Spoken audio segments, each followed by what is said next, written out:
تو رب فرماتے جب جائز چیز ہے تو میری مرضی کے بغیر میرے حکم کے نہیں کھا سکتا، تو نے رکنا ہے تو حرام کیسے کھا لیتا ہے؟ اب جائز چیز کے لیے تجھے حکم ہے، میں کہوں تو کھائے گا، میں کہوں تو نہیں کھائے گا۔ میں نے حکم دے دیا جائز ہے، روٹی ہے، کھانا ہے، گوشت ہے، تیری فریج میں پڑا سارا کچھ، تو با اختیار ہے، منہ میں دانت بھی ہیں، ہضم کرنے کو ہاضمہ بھی ہے، بھوک کی شدت بھی ہے، پر میری اجازت کے بغیر تو کھا سکتا، روزہ رکھ لیا، اب تجھے حکم نہیں کہ تو کھائے۔ جب جائز چیز میری مرضی کے بغیر نہیں کھا سکتا تو ناجائز کیسے کھائے گا؟ میرے نبی پاک علیہ الصلوۃ والسلام نے اپنے خوبصورت الفاظ کے اندر اس مفہوم کو بیان فرمایا۔ محبوب پاک صلی اللہ علیہ وسلم فرماتے جس نے جھوٹ نہیں چھوڑا، غیبت نہیں چھوڑی، برائی نہیں چھوڑی، اللہ کو اس کے بھوکے پیاسے رہنے کی کوئی ضرورت نہیں۔ وہ کاہے کا رکا ہے؟ جب کوئی کام تو اس نے اللہ کی رضا والا کیا نہیں۔ روزہ رکھ کے دغا کر رہا ہے، روزہ رکھ کے جھوٹ بول رہا ہے، روزہ رکھ کے کم ماپ رہا ہے، تول رہا ہے، دھوکہ دے رہا ہے، رشوت لے رہا ہے، فراڈ کر رہا ہے، حرام کا مال اکٹھا کر کے کہتا ہے اس میں سے چلو 10 دیگیں بھی پکا دیں گے۔ وہ بھائی جو کام اللہ نے تجھے کرنے کو حکم دیا تھا، جب تو وہ بجا ہی نہیں لا رہا، مقصد روزہ ہی تو حاصل لعلکم تتقون، روزے کا مقصد یہ ہے کہ تو پرہیزگار ہو جائے۔ میرے نبی پاک علیہ الصلوۃ والسلام کی بارگاہ عالی مرتبت میں 2 عورتیں آئیں، یہ چیزیں کھا لو، کہنے لگی محبوبہ ہم نے روزہ رکھا ہوا ہے۔ فرمایا نہیں تمہارا تو روزہ نہیں ہے، حضور رکھا ہوا ہے روزہ، سحری سے لے کر اب تک کچھ نہیں کھایا، شام تک بھی نہیں کھائیں گی۔ محبوب نے فرمایا ذرا کہہ تو کرو، الٹی تو کرو۔ کہہ کی تو ان کے حلق سے خون بھی نکلا اور گوشت کے لوتھڑے بھی نکلے، ہوٹیاں بھی نکلی۔ نبی پاک نے فرمایا وہاں بیٹھ کے تم نے اپنے جاننے والوں کی غیبت نہیں کی، چغلی نہیں کھائی؟ خاموش ہو گئیں، گردنیں جھک گئیں۔ نبی پاک نے فرمایا تم نے قرآن نہیں پڑھا کہ جو اپنے بھائی کی غیبت کرتا ہے وہ مردہ بھائی کا گوشت کھاتا ہے؟ تو گوشت کھا کے بھی تمہارا روزہ رہ گیا ہے۔ کس طرح کا روزہ ہے کہ صاحب روزہ رکھ کے نہ رکھنے والوں پہ تنقید کر رہے ہیں؟ تراویاں پڑھ کے نکلے ہیں تو کہتے ہیں میں اکیلا ہی نیک ہوں، باقی تو محلے میں کوئی پڑھتا ہی نہیں۔ یہ کیسا تیرا روزہ ہے کہ تو روزہ رکھ کے تو اس کے مقصد کو نہیں سمجھا؟ لعلکم تتقون، روزہ دار تو وہ ہے کہ روزہ رکھا ہوا ہے، کھانے بھی سے رکا ہے، پینے سے بھی رکا ہے، عمل زوجیہ سے بھی رکا ہے، پھر وہ جھوٹ سے بھی رکے، غیبت سے بھی رکے، بدنگاہی سے بھی رکے، حرام خواری سے بھی رکے ساری چیزوں سے۔ یہ بتلائیے کہ روزے کی حالت میں اپنی بیوی کے پاس جانا منع ہے تو غیر محرم کو دیکھنا جائز ہے؟ ہمارے ٹی وی پہ میں نے پہلے بھی کہا تھا کہ ہم ٹھیکیدار اور ذمہ دار نہیں ہیں مذہب کے۔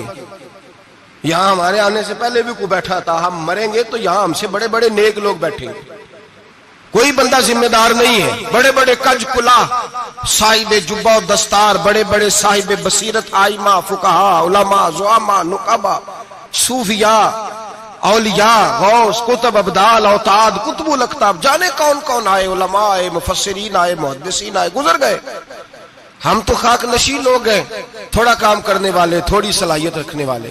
لیکن بھائی اگر کرتے ہیں تو ایک کام کرتے ہیں، ساتھ دوسرا نہیں کرتے۔ یہ کس طرح کا دین سکھانے لوگ نکلے کہ شوال سے لے کر شعبان تک گانا سنایا جائے گا، شعبان سے لے کر شوال تک ناچ گانا کیا جائے گا، شوال سے لے کر شعبان تک دھما چوکڑی ہوگی، رمضان آئے گا تو حدیثیں سنائی جائیں گی، رمضان آئے گا تو لوگوں کو قرآن پڑھ کے سنایا جائے گا۔ یہ مذہب بانج نہیں ہے، ایک گویے مذہب سکھائیں گے، ایکٹر مذہب سکھائیں گے۔ یہ مذہب بانج نہیں ہے کہ ایک گلاس کے اندر پہلے شراب پی لو، پھر اسی گلاس میں رمضان آئے تو شہد بانٹنا شروع کر دو۔ یہ بانج نہیں، یہ میرے رسول اللہ کا مذہب ہے۔ اگر تمہیں شوق ہے دین سیکھنے سکھانے کا، یکم رمضان کو توبہ کرو اور کہو کہ ہم ٹی وی پہ بیٹھ کے حدیثیں سنائیں گے تو سارا سال سنائیں گے، اور جس زبان سے حدیث نکلے گی پھر اس سے کبھی گندا گانا نہیں نکلے گا، پھر کبھی ناچ گانا نہیں ہوگا۔ یہ کون سا مذہب ہے جو بیویاں سکھا رہی ہیں؟ یہ کون سا دین ہے جو عورتیں سکھا رہی ہیں؟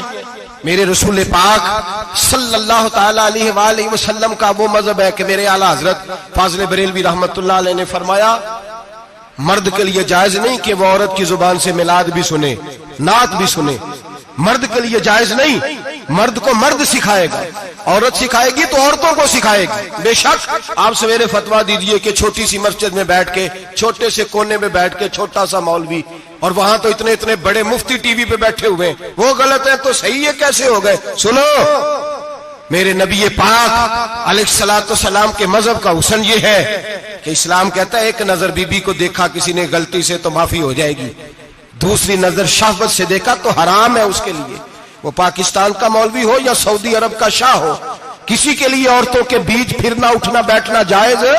میرے نبی پاک صلی اللہ تعالی علیہ وسلم نے فرمایا ہے میں عورتوں سے مصافحہ کرنے نہیں آیا، اور میرے نبی پاک صلی اللہ علیہ وسلم نے فرمایا ہے، حضور فرماتے ہیں لیکن نا کتا بالکل ناپاک نہیں ہوتا، کتے کا تھوک ناپاک ہوتا ہے، یا کتا گیلا ہو جائے تو ناپاک ہوتا ہے، لیکن خنزیر سارا ناپاک ہوتا ہے، کل ناپاک ہے خنزیر۔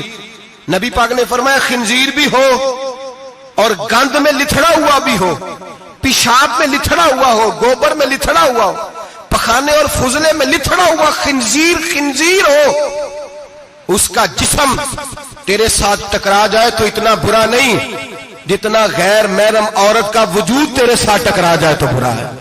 اس حد تک میرے نبی پاک صلی اللہ علیہ وسلم، اور گنبد کے معاملے میں فتویٰ دینے والے، یا رسول اللہ کہنے پر کفر کا فتویٰ دینے والے اور بڑی بڑی باتیں کرنے والے خاموش کیوں ہو گئے؟ یا ایھا الذین آمنوا لا تتخذوا اليہود والنصارى اولیاء، رب فرماتا ہے یہودیوں اور عیسائیوں کو دوست نہ بناؤ، یہ تمہارے دوست ہو سکتے، یہ تمہارے سجن ہو سکتے؟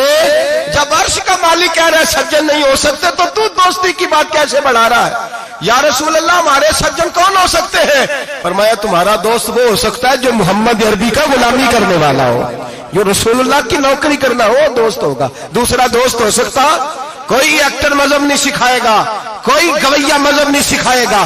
حضرت جناب سیدنا جنید بغدادی، بغداد کے پیر سے کسی نے پوچھا تھا آج سے 1100-1200 سال پہلے، وہ تو زمانہ ویسے نیکی اور پرہیزگاری کا تھا، کہا بابا جی مرد اور عورت نیک ہو، بغیر پردے کے، بغیر حجاب کے، بغیر دیوار کے بیٹھ کر ایک دوسرے کو دین سکھا سکتے؟ حضرت صاحب بتائیے، مرد اور عورت نیک ہو تو بغیر پردے اور حجاب کے ایک دوسرے کو دین سکھا سکتے ہیں؟ تو حضرت جنید بغدادی فرمانے لگے سکھانے والا حسن بصری ہو اور سیکھنے والی رابعہ بصری ہو تو پھر بھی بغیر پردے کے بیٹھنے کی اجازت نہیں۔ تو مفتی صاحب کو اجازت کس نے دی؟ مولانا صاحب کو اجازت کس نے دی؟ بڑا وہ نہیں ہوتا جو ٹی وی پہ زیادہ آتا ہے، بڑا وہ ہوتا ہے جو رسول اللہ کے دین پہ عمل زیادہ کرتا ہے۔ حضرت عبداللہ ابن مسعود رضی اللہ تعالیٰ عنہ فرماتے ہیں زیادہ باتیں کرنے والا عالم نہیں ہوتا۔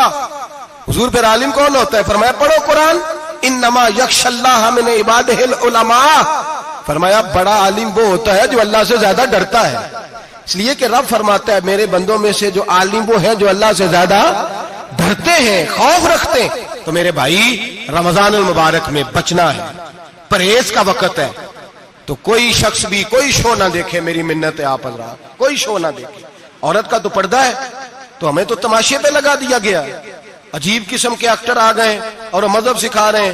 میری اپیل ہے آپ سے کہ سحری افطاری کے وقت ٹیلی ویژن بند رکھیں، کیا چیز کھول کے رکھیں؟ یا قرآن کھول کے رکھیں یا رسول اللہ کا فرمان کھول کے رکھیں، اللہ رسول کی طرف توجہ رکھیں، وہ سیکھنے سکھانے کا وقت ہے۔ چھوڑیں گویوں سے دین سیکھا جائے گا، ہمیں کوئی شکوہ نہیں، یہ پکی توبہ کریں، سویرے آئیں آ کے دین سکھائیں، اور میں ان سے بھی اپیل کروں گا کہ آؤ دین سکھاؤ۔ حضرت فضیل بن عیاض فرماتے ہیں میں ڈاکو تھا، کبھی کبھی چھپ چھپا کے جمعہ پڑھا کرتا تھا، پھر میں نے توبہ کی تو سچی توبہ کی، پھر میں نے توبہ کی تو رب کو راضی کرنے والی توبہ کی، پھر میں نے توبہ کی تو چھوڑی ہر شے، غریبوں کا لوٹا ہوا مال واپس کیا، جس کے پیسے نہ دے سکا اس کے گھر میں جا کے اس کی بھینسوں کو چارہ ڈالا، اس کے اونٹوں کی خدمت کی، میں نے قرضے چکائے۔ فرمایا میں سچی توبہ کر کے مسجد آیا، جس خطیب کے پیچھے میں جمعہ پڑھا کرتا تھا وہ میرے ہاتھ پہ بیعت کر کے مرید ہو گیا۔ اللہ تبارک و تعالیٰ نے اپنے بندوں کے دل میری طرف پھیر دیے، پھر تمہیں اس میں انعام دینے کی ضرورت نہیں پڑے گی، پھر تم کٹیا نشین بن کے بھی دین پھیلاؤ گے تو اللہ اس میں تاثیر پیدا فرما دے گا۔ تو روزے کا معنی رکنا ہے، روزے کا معنی بولیے، روزے کا معنی رکنا، کس سے؟ جھوٹ سے، غیبت سے، بدی سے، بدنگاہی، کھانے پینے۔ روزہ کس پہ فرض ہے؟ امیروں پہ کہ غریبوں پہ؟ جی کہنے نے میں تے کام ہی میرا تو کام ہی محنت مزدوری والا, میں کیسے روزہ رکھوں, میں تو دیہڑی لگاتا ہوں تو روزہ کیسے رکھوں. میں نے نہیں کسی حدیث میں پڑھا کہ روزہ وہ رکھے جو دفتر میں بیٹھتا ہے. صحابہ کے زمانے میں تو دفتر ہوتے ہی نہیں تھے, کسی جگہ نہیں لکھا ہوا روزہ وہ رکھے گا جو اے سی میں بیٹھتا ہے, تب تو اے سی تھے ہی نہیں. حضرت ابو بکر صدیق رضی اللہ تعالیٰ عنہ سے لے کر جناب بلال تک سارے اپنے ہاتھ سے کام کرتے تھے, سارے اپنے ہاتھ سے کام کرتے تھے سارے. حضرت عمر فاروق رضی اللہ تعالیٰ عنہ خلیفہ وقت ہونے کے باوجود مال غنیمت کے اونٹ چرنے جاتے تھے تو چراگاہ میں چھوڑنے میں جاتے تھے, لینے بھی آتے تھے واپس. سارے لوگ اپنے ہاتھوں سے مشقت والے کام کرتے. حضرت بلال مزدوری کرتے, سلمان فارسی مزدوری کرتے, مقداد مزدوری کرتے, صحابہ مزدوریاں کرتے, روزے رکھتے. اور رمضان کے جانے کا وقت ہوتا تو در رسول پہ کھڑے ہو کے عرض کرتے محبوبہ دل نہیں بھرا, دل کرتا ہے کبھی رب سارا سال ہی روزے عطا کرے, سارا سال رمضان دے تو ہم سارا سال روزے رکھنے کو تیار ہیں. جذبہ تھا, طاقت تھی, ہمت تھی. آج نوجوان لڑکا ہے کہتا ہے مجھ سے بھوک برداشت نہیں ہوتی. میرے بھائی رب بیماری لا دینا, اللہ سے دعا مانگے اللہ شفائیں عطا فرمائے, اور دعا کریں اللہ آزمائش سے محفوظ فرمائے. آپ یقین کریں میں نے لوگوں کو دیکھا ہے حلق سے قطرہ نہیں اترتا, خوراک کی نالی لگی ہوئی ہے, اعلیٰ غذائیں پکی ہوئی پڑی ہیں. عرش کا مالک کہتا ہے میں تیرے حلق سے گزرنے نہیں دوں گا, قانون بن گیا. میں نے دیکھا ہے ڈرپ پہ لوگ زندہ ہے, بوتل لگی ہوئی ہے, گلوکوز کی, گزارا چل رہا, اعلیٰ غذائیں پڑی ہیں, لاکھوں روپیہ تجوری میں پڑا ہے. مالک کہتا ہے تو نہیں کھا سکتا, تو وہ کھانے نہیں دیتا, نہیں کھانے دیتا. ایک شخص یورپ کے علاقے کا, میں کسی کالم نویس کا پڑھ رہا تھا, وہ کہتا ہے میری خربوں میں جائیداد ہے لیکن میرے معدے میں ایسی تکلیف ہے کہ میں آٹے کو چھان کر جو اوپر سے بورا نکلتا ہے صرف وہ کھا سکتا ہوں, اس کے علاوہ میں کائنات کی کوئی نعمت کھا نہیں سکتا. اور میرے بھائی وہ جب چاہے تو بڑے بڑے کھانے کھانے سے تجھے روک دے, تیرے دانت چبانے کے قابل نہ رہے, زبان نگلنے کے قابل نہ رہے, معدہ تیرا ہضم کرنے کے قابل نہ رہے, وہ جب چاہے تو جو مرضی کر لے. وہ کہتا چل تو میری مرضی پہ چلنا, 1 مہینہ میرے کہنے پہ نہ کھا, 1 مہینہ میرے کہنے پہ نہ کھا, تو یا اللہ تو کیا کرے گا؟ فرمایا صوم تصفو. میرے نبی پاک نے فرمایا تم روزے رکھو, اللہ تمہیں صحت عطا فرما دے گا, اللہ تندرستیاں دے دے گا, شفائیں دے دے گا. تم روزے رکھو, اللہ تمہیں, سبحان اللہ, اللہ تمہیں, اللہ طاقت دیتا ہے, ہمت دیتا ہے, اللہ ہمت دیتا ہے. میں نے دیکھا ہے, میں نے بزرگوں کو دیکھا ہے, ضعیف لوگوں کو دیکھا ہے, کمزور لوگوں کو دیکھا ہے, میں نے دیکھا ہے روزے رکھتے ہوئے, مزدوروں کو دیکھا ہے روزے رکھتے ہوئے. میں اپنے ابا جی کو کہتا ابا جی اتنی سخت گرمی اور مزدوری آپ کرتے اور مزدوری کے عالم میں روزہ رکھتے, تو کہتے پتر روزہ کی آندا ہے, روزہ کدوں کو جاندا ہے, روزہ اپنی جگہ تے, مزدوری اپنی جگہ ہوتے. اور کئی دفعہ مینوں فرمان لگیا, مینوں یار سمجھ کوئی نہیں لگدی, پتہ نہیں روزیاں چ اللہ طاقت کتھوں دے چھڑدا ہے, اتنی زیادہ کام بھی زیادہ کریدا ہے تے روزہ بھی بھائی صوم تصخو. میرے مصطفیٰ نے فرمایا تو روزہ رکھ, اللہ تجھے صحت عطا فرما دے گا. رب تعالیٰ تجھے, یہاں ہوٹل کھلے ہوئے ہیں,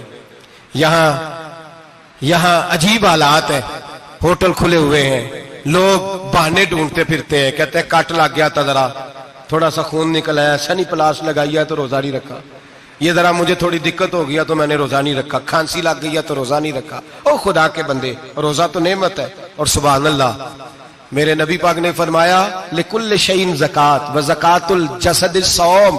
فرمایا ہر شے کی زکات ہوتی ہے, وجود کی زکات روزہ ہے.